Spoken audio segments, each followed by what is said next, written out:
at the forefront of these changes and challenges. He is going to share some of our insights today, along with outstanding coaches like Coach Fralick and Coach Nightingale. MSU is fortunate to have the best team in place to take on additional changes that are no doubt still coming our way.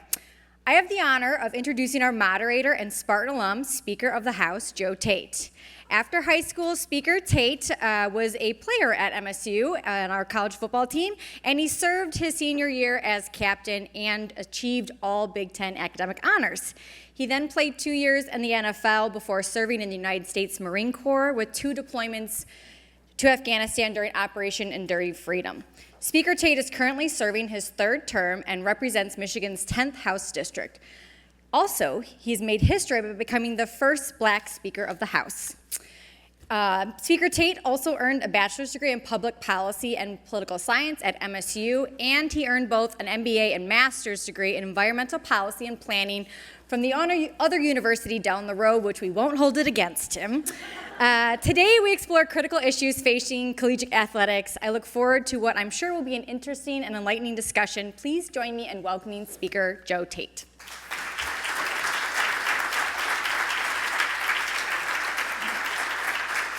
Please welcome head coach of women's basketball for Michigan State University, Robyn Fralick.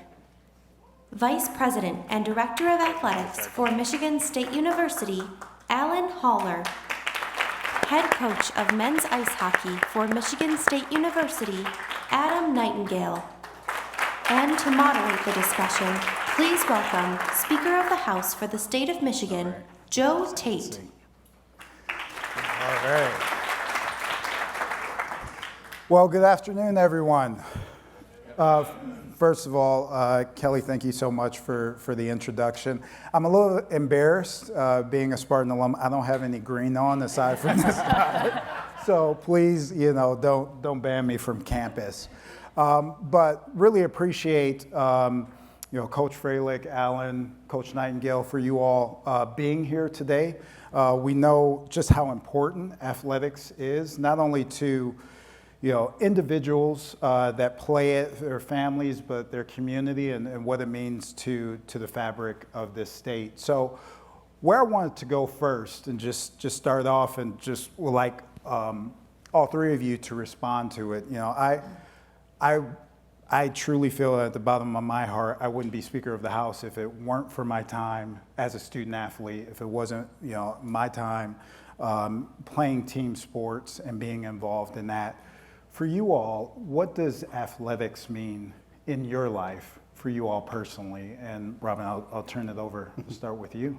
Yeah, that's a loaded question. It's a big one to start with. First of all, thanks so much for joining us today. It's great to see so much green in the room as well. We appreciate you taking the time. What does athletics mean in my life? I mean, I think from when I was really little, it was transformative. I think it's like where you really get a sense of belonging, a sense of purpose as an athlete, as a coach. I think so often in life, being part of a team is so invigorating. I tell our team that all the time. One day you're going to wake up at 6 a.m. on purpose just to run with friends, right? And right now you get to wake up and train with a group that's on the same mission. So I just think there's so many transformative pieces that being an athlete develops in your life. And I think the purpose piece, I know even for me now in coaching, is really powerful, to just wake up and feel really passionate about a group getting better, and waking up and feeling like there's always a new challenge in front of us. Oh, that's great. Yeah, no, first, thanks for having us. This is a great event and really special for me, growing up in northern Michigan, to be able to come back to Mackinac Island. And, I didn't get a chance to spend a ton of time on the island, but obviously a beautiful spot. And, I'll echo what Robyn said. I mean, I grew up, I had 2 brothers. I was the middle. Both my parents were college athletes. They didn't play hockey, but they had 3 boys that had a passion for hockey, and they knew what it took to be a high-level athlete. And, I think for me, what I fell in love with the sport of hockey is the team side of it. I was never the best player on any of the teams I played on, but just being part of something bigger than yourself. And then I was out of hockey actually for a year when I got done playing. I took a job with the construction company, but that's really what I missed. I still remember I was at a construction site, and sitting in my truck, I'm like, I can't see myself doing this. It was a good job the rest of my life, and I want to get back into, and what I really missed was being part of a team. And I think the responsibility we have as coaches is a very big one, and the opportunity we have with the ages of our guys and girls. Their next step, a lot of them are going to be, we had a kid 2 years after I graduated, and that's scary thinking of myself as a senior in college. We had a kid 2 years later, but it ended up working out. But I mean, I do think what Robyn led with, I think losing yourself in the team, I think that's what I really love about it. That's great. Yeah. Thanks, Joe. Thank you for having us. I appreciate those that organized this event, changing the chandeliers for us, and actually painting the hallway was a nice touch as well. So thank you. Wow, athletics. Just about everything that has happened in my life besides, my upbringing from my parents is because of athletics. My time at Michigan State was transformative. I go back to my freshman year. We were playing at the University of Michigan. It was a nighttime game, prime time, and we had a punt block on. Some of you might remember this. I still do. So, and I was offsides. We ended up blocking the punt, running it back for a touchdown, and then I was offsides, so it was called back. And Coach Perlis kind of pulled me over to the sideline, and I thought he was going to scream at me, but I think he understood I was a freshman. I was young. I had a long career ahead of me. He just gave me a hug and said, "Hey, son, just watch the ball." And I kind of take that experience with me in everything that I've done, from being a police officer to bouncing around the NFL. And now my job as the athletic director, it's the best responsibility in the world to be able to be around these young men and women, helping them develop, helping them go through challenges, and helping them, move forward in their life because of their experiences at Michigan State. So I'm very fortunate to have this opportunity. Yeah, in that sense, a theme of not only working together for a common goal, but also helping others as well, too. So thank you for that. So before I get into this next question, I just want to provide a little bit of context. As many of you all know in the audience, in 2019, the Michigan State Legislature, they passed legislation around name, image, and likeness, so allowing student athletes to benefit from that.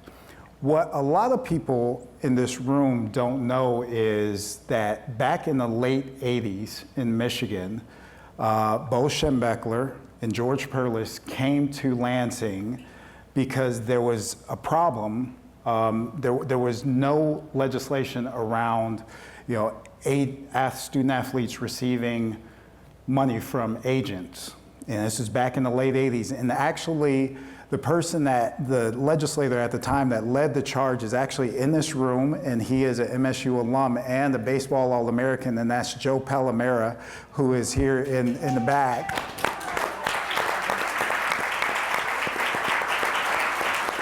So nothing dies in Lansing, by the way.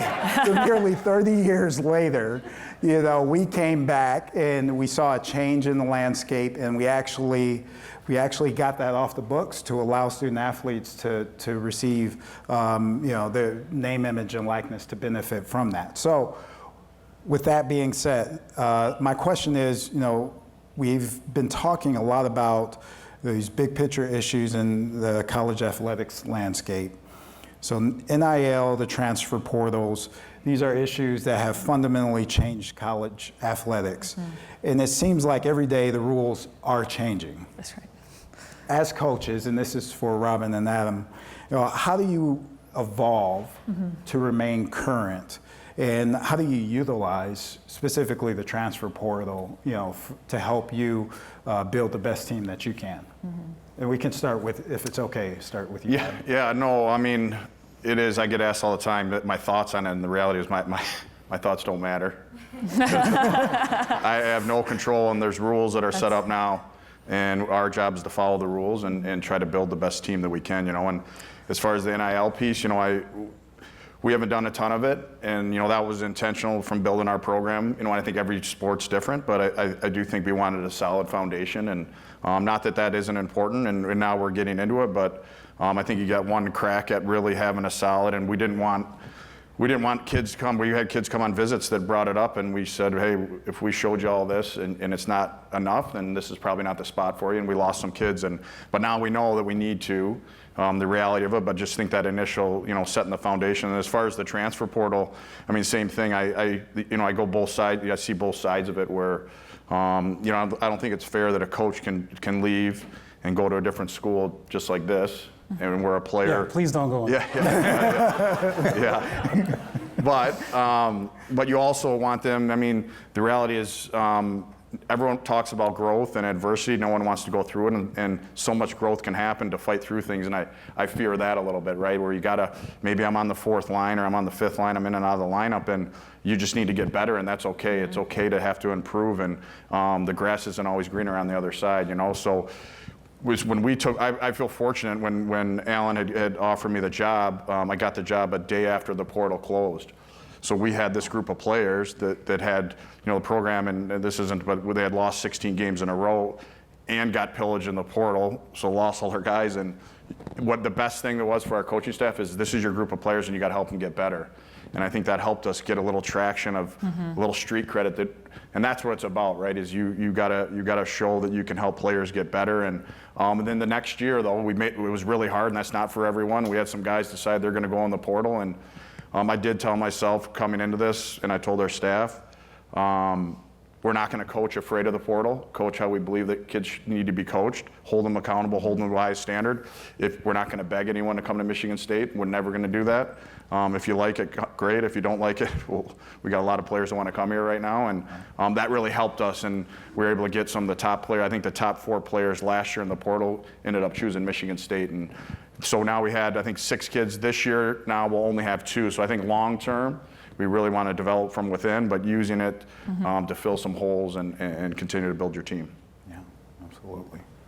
Yeah, you make some great points, Adam. I think even in the last 2 years, it's changed dramatically. I even think this offseason compared to last offseason looks pretty different. And just a week ago, we were out at the Big Ten meetings, and Alan was out there, and it changed again. So when we were all meeting, so it kind of stay tuned. But some interesting parts of it. So the portal and NIL sort of happened at the same time, but they're really different. But their connection matters because those two have worked in a lot of ways interchangeably.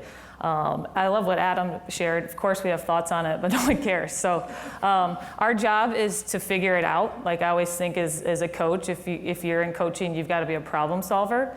And I think you can be creative. I don't think it's good or bad. I just think it is. And you've got to figure out what that means for your team and how that fits into your program. The portal's interesting because the portal's quite equitable. I always say a good player can leave as easily as a good player can come. And we all know about it, right? We all have access to the same portal. We all can see what's going on. And then NIL has been, I think, much, much trickier to navigate because as we know, when anytime something gets opened like that, people can get really creative, especially in other leagues, to find sort of ways to maximize it. And now we're finding more legislation coming down where that, there's some pieces of that are going to be changing in the next year or so too. But I agree what Adam says. We want to coach. We're really clear about what we're about and our core values. And I think our core values, like you either want it or you don't. And I think it can filter what people, I think there's great reasons why people leave. I think there's terrible reasons why people leave. But a lot of that also goes to what's important to a kid and what's important to a family. And I think with the portal, the way that we've used it is we really feel strategic about it.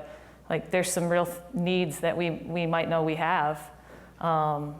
That can be, there's pieces that you can find with that. We have 4 players coming from the portal this year, 4 transfers, and all of them I knew. I had a previous relationship where, they'd come to my camps when I was the head coach at Bowling Green, so I think there's parts of it that have really helped our game. I think that there's parts of it that have really hurt our game, but what I will say is that when I'm at practice, or when I'm on the sidelines in a game, or when I'm in a locker room, nothing's changed. Right. It's the sweetest spot, right? When you're at practice with kids and helping them get better, that feels exactly the same, which is, I think, a big part of for us as coaches, that's a part that we still can really resonate with. Big time. Yeah. Oh, that's a really great point. Great points on both. So this question is for Alan. So we talked about NIL, we talked about transfer portal, and we know there's no secret to NIL opportunities in terms of recruiting as well as retaining, but we know that that's not the only thing. But we know that MSU has also invested in supporting all student athletes through brand development, financial education, decision making. MSU was selected as the best institutional program at the 2023 NIL Summit. Can you talk and unpack a little bit more just about your strategy, your holistic approach to NIL at Michigan State? Yeah, absolutely. I want to go back a little bit. You're being really humble, Joe. Joe helped sponsor the first NIL legislation in the state of Michigan to get NIL going in the state of Michigan. Cool. Yeah. Well, I don't know how I was waiting for you to mention that. Sorry about that. Sorry. Just to add to what Robyn and Adam were talking about, I'm a fan of NIL. I think the core nature of what it is intended for is a good thing.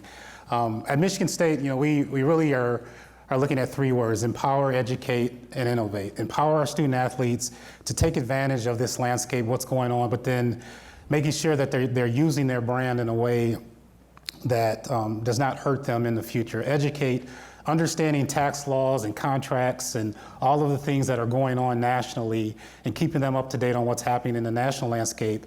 And then the innovate piece is the new, everything that's happening new, making sure we're on the front edge of what's going on. And when NIL first started, it was student athletes going somewhere to sign an autograph and getting paid for that. And then it evolved into social media posts. And for us, thanks for really, really good partners. MSU Federal Credit Union is one. CEO April Klobes started a program called Women of Sparta. It first started as a program just for our women basketball student athletes.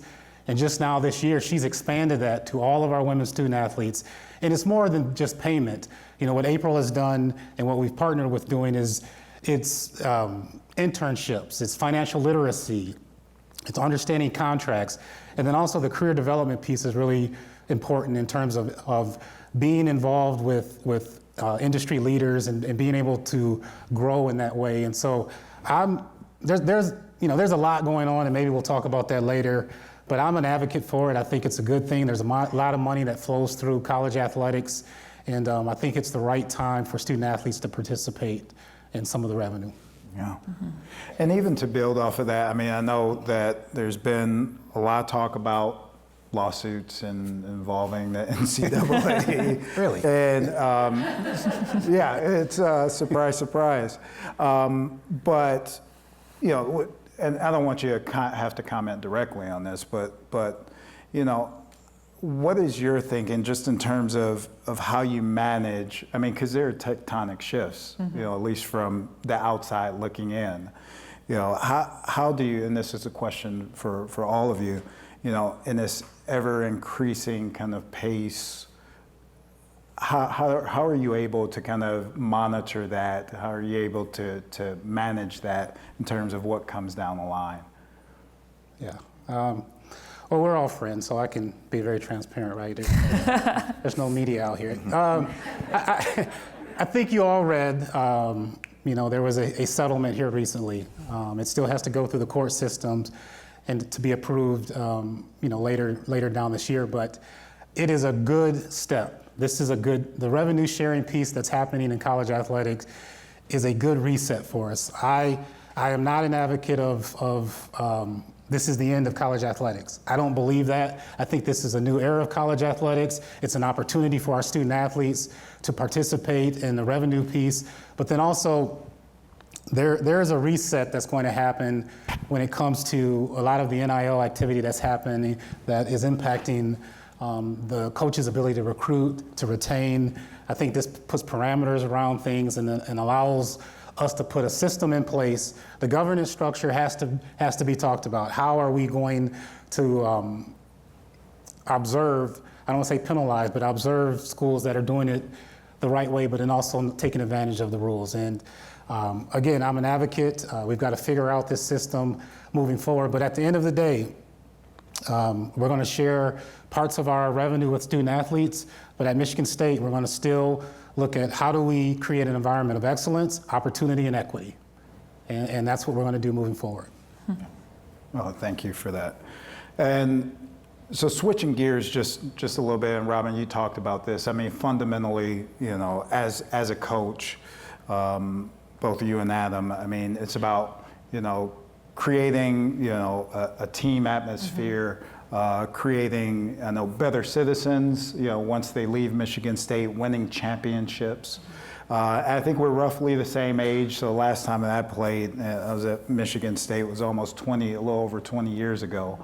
And you talked about it a little bit. You know, what has, for you, fundamentally stayed the same in terms of motivating student athletes, getting everybody pointed in the same direction, versus, you know, now as a coach versus a student athlete? I mean, has it really changed, or do the core principles really stay the same?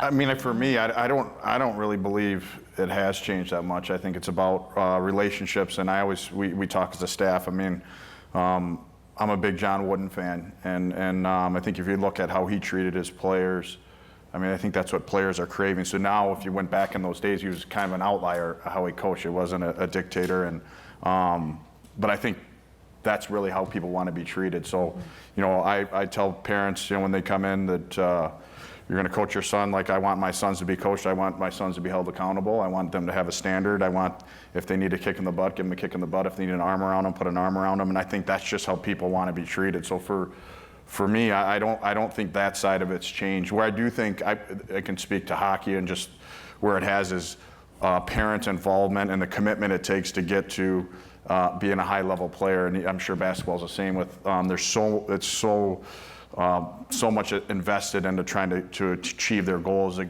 our guys are so committed.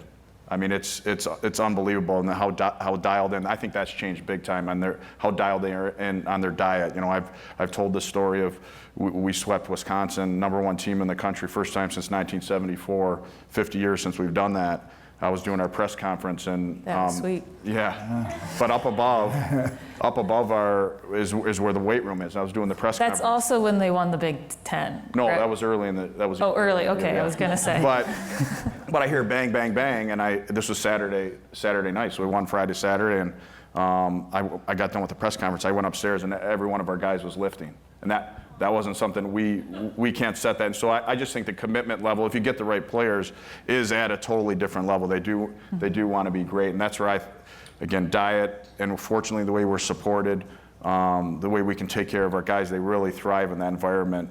So for me, I don't think it's changed as far as how people want to be treated. I do think players are way more dedicated than maybe they were in the past. Yeah, I think recruiting has changed. I think recruiting has changed, and player retention is a little bit different too, because there are so many more opportunities. I know I played a long time ago, and at that time, you didn't even hear about transfers. And if you did, it was pretty taboo. So I think those two elements look different across, that's pretty consistent, the recruiting, and then just kids with more opportunities. But as I shared, the sweet spots haven't changed, like practice, conversations with kids, like challenges of navigating being a student athlete. And you know, one of our goals always as a staff is when our kids graduate, when they leave Michigan State, they're ready to launch. And that could be a pro career, that could be a professional career, that could be, you know, more school. But I want them to always want to come back and feel like they were part of something, and Michigan State is home. But I don't want them to feel like this is only who they are, right? I want them to feel like this really transformed them into what they're ready for in that next step. So the really good things haven't changed, but athletics have. And I think recruiting, I know at least for me in women's basketball, it does look different. And in a lot of ways, it's a great thing. Women's basketball is more visible than ever. There are 24 million people who watch the national championship game. It's so awesome. And I think of, I thought of this when you were sharing, Alan. I think of Caitlin Clark. You know, she was at Iowa. She was in the Big Ten. She was a phenomenon.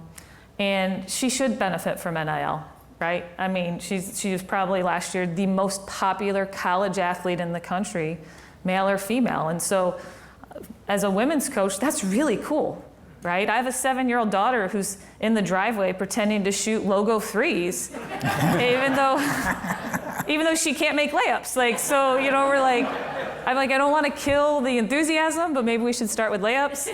Her name's Claire. We call her Claire Clark now, you know, so there's always the good parts of it. I think sometimes we can get wrangled up into what's wrong, but, you know, that's our job to try to make sure we're still finding the good pieces. Yeah, absolutely. Oh, that's great. I know we're going to be running short on time. I know, here we're on the clock here. I know there's a countdown. But before I jump into audience questions, I have one more question, Alan, just for you. And I think a lot of people, you know, they see, you know, the product on the field, you know, the work that the coaches, the athletic department, you know, everything that's a culmination, but they don't see, obviously, as coaches, they don't see the practice component on it or the administrative component of it. And a lot of people probably don't know that MSU's athletic department is self-sustaining. And that's a testament to your leadership and your team as well. So, you know, what are, you know, the opportunities that you see as leading an athletic department that is self-sustaining for the future of not only of the program, but for current and future student athletes? Yeah, thanks, Joe. Self-sustaining means the budget. It's correct. We don't receive any money from the university. We spend what athletics makes. But let me be clear.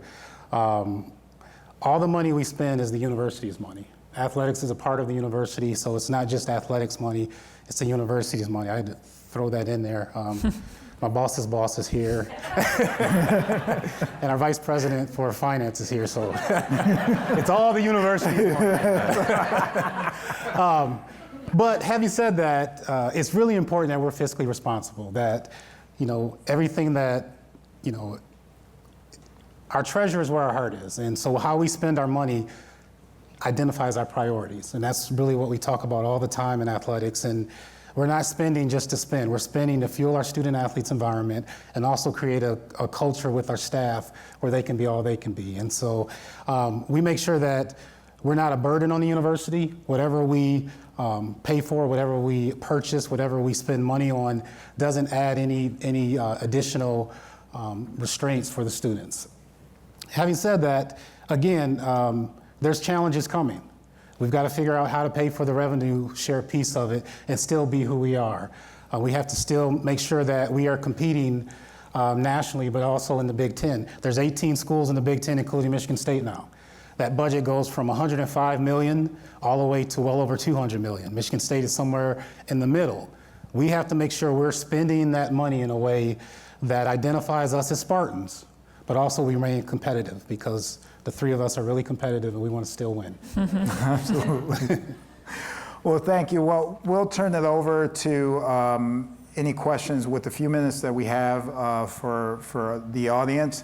I will just want to say, keep in mind, like, let's keep the questions, you know, short and sweet, so we have enough time as well too. And you know, as we go along in this conference, we know that it's bridging the future together. So, you know, as you have your questions, let's make sure that, you know, we're obviously being mindful of our guests here on the panel. So, any questions?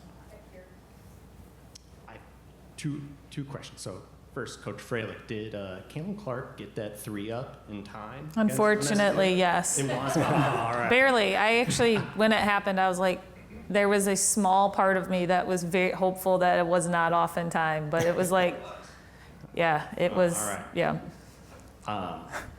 And then, Mr. Holler, you know, MSU has taken back the swimming and diving from being a varsity sport. Does the change in NIL, do you think it'll, not just at MSU, but across campuses, constrict different programs that are offered at different universities? Is that something you think will happen as revenue share becomes more of a priority for maybe the main sports? Yeah, it's a great question. I'm not an advocate of cutting sports, so I'll make sure I'll say that from the top. But then also, I think what we've done in the time that we've been in leadership at Michigan State is, again, going back to our budget, we've used our resources in a way that allows all of our teams, all of our student athletes to be successful. That's important to us, that's important to Michigan State, and that's going to continue to be something that we're going to do moving forward. Things are changing. The way we're going to use our budget will change in the near future. However, we're still going to be equity, opportunity, and excellence. Good afternoon.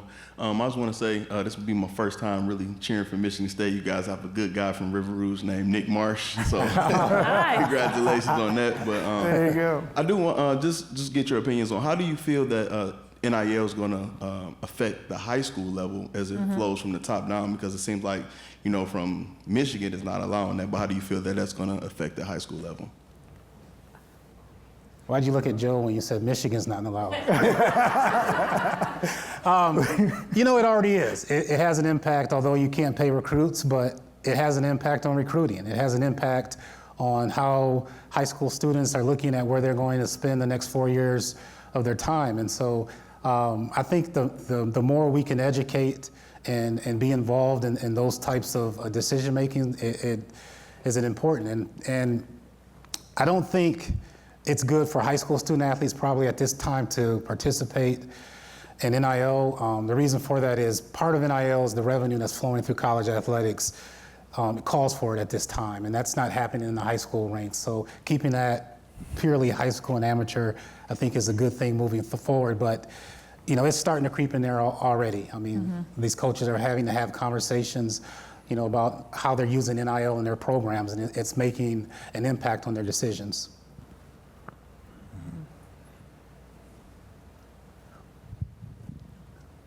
Hi, I'm Mavita Burris with Avalon Healing Center.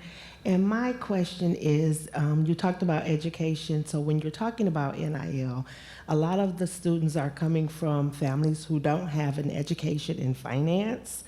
What are you all doing to ensure that they understand how to handle their image, their name, their image, and their likeness appropriately? My cousin is Gabe Bubba Brown, number 44, and that is something I've been talking to him about ensuring that his name, image, and likeness is appropriately handled, but handling that money appropriately.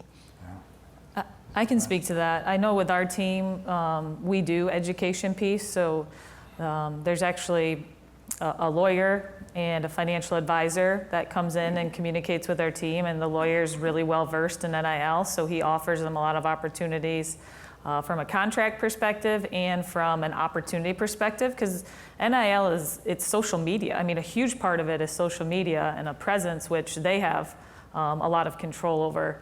And then the financial piece, I think, is really important, because withholding taxes, and there's a lot of things I learned too late. You know, I wish I would have had the lesson a little sooner too. But that is important, and that is something that we actually we make a session every year with our team for that in the summertime. And then they're both really available also by phone for our team to be able to communicate with them. Yeah, and we have the same. We actually have a lawyer on staff as a former player, so we have that resource right there. And then we had a donor come forward. He was looking to how can I help, and he's a financial advisor, and that's, you know, you can give money, but you can also give your time and resources. And our guys have done multiple Zooms with them. I just got an email from them last week. These guys have really engaged with them. Not just the NIL piece, but I think just the reality of your next step of life, how to manage your finances.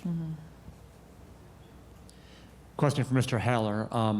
The last week's settlement, the $2.8 billion with the NCAA for part of the lawsuit for past athletes that didn't get NIL money, how is that going to impact the way you do business going forward? It's still to be determined. I'm not avoiding the question. It's, you know, this all happened within the last half week. Many of the details, about the settlement still have not come out yet. And, my team is currently, we've been working on this for the last 6-7 months. We've been trying to predict, Alice Bresky works for us. She's in the back. She works in compliance. We've been meeting on this for the past 6 months, and it hasn't been a surprise for us. That's still to be determined. That's probably the best answer, and I'm not trying to escape the answer. It's just a lot of the details haven't come out yet. It's a 10-year process for the back damages. What are the payments over 10 years? There's escalators in there at 4% per year. What does that look like? So there's a lot still to be determined. I think we have time for one more. I'm just wondering if any of the panelists think that student athletes' course schedules will go down or be reduced or even eliminated to let them focus exclusively on athletics, and when they're done doing that. I'm not at Michigan State. I'll say this to that question. We've won 6 Big Ten titles this year.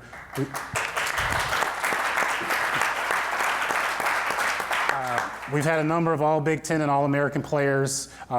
We've won tournaments. We had 9 of our teams qualify for the NCAA tournament, which is a high for MSU athletics. I can go on and on. But with that, we broke a GPA record for our department. 3.374 is our cumulative GPA for all of our programs. And also, for the first time in athletics history, all 23 of our sports had a 3.0 or higher cumulative GPA average. So we're doing all of this with NIL, with winning championships, and we're going to continue to do that. That's a good segue. So we just want to thank you all, Coach Fralick, Coach Nightingale, Alan. Thank you so much for your time, and if the audience could give them a round of applause.